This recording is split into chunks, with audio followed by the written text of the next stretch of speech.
Hey everyone, I'm Reagan Black, back with some more encouragement and inspiration for your writing journey. And today I want to bring you a little piece that I used in the book, Defeat Your Inner Critic.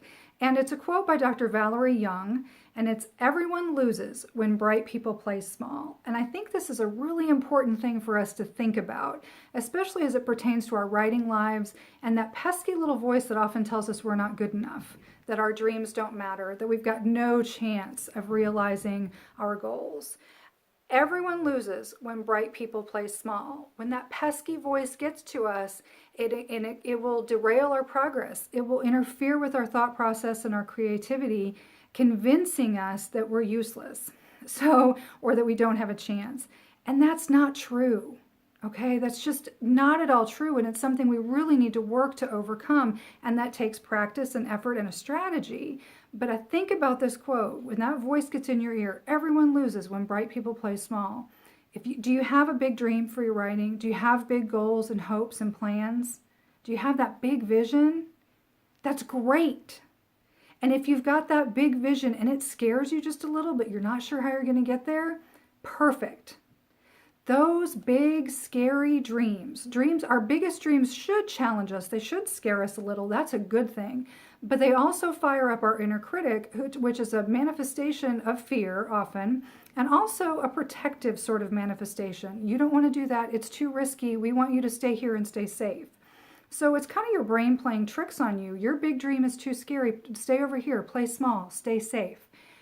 But think about it. Innovation moves the world forward. Big dreamers, big visions move the world forward, right?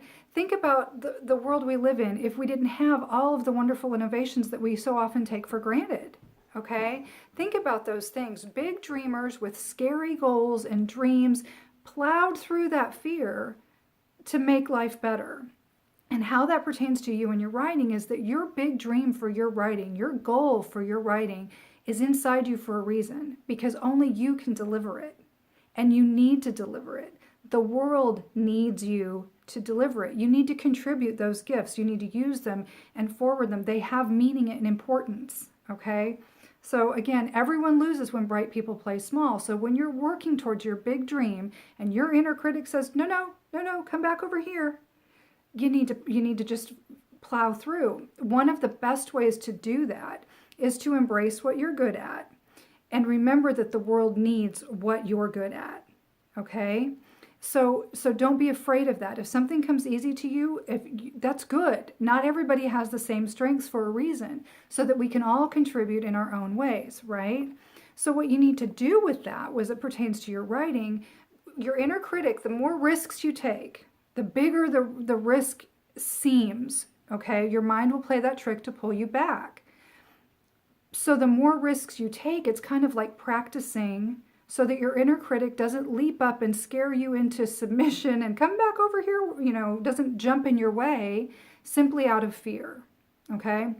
So the more risks you take with your writing, the more risks you take just in general as you grow as a writer, that's kind of practice. That's risk-taking practice. And that's okay.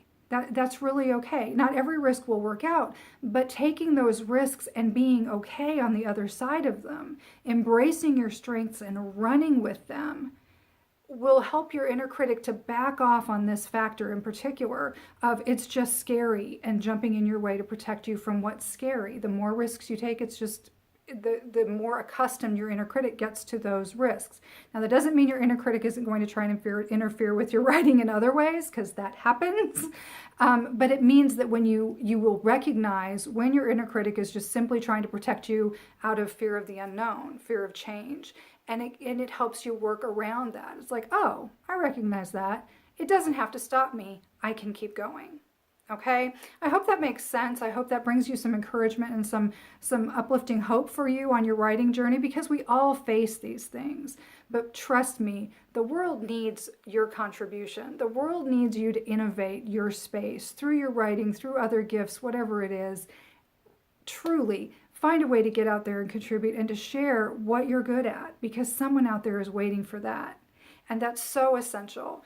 So I'll just leave you one more time with the quote: everyone loses when bright people play small. And I would encourage you, if you need some help defeating your inner critic, go ahead and pick up that book of mine, or reach out to me at reaganblack.com if you have other questions about your writing. There's lots of resources for writers over at my website. And also some entertaining fiction as well. So thank you very much for tuning in. I appreciate you being here.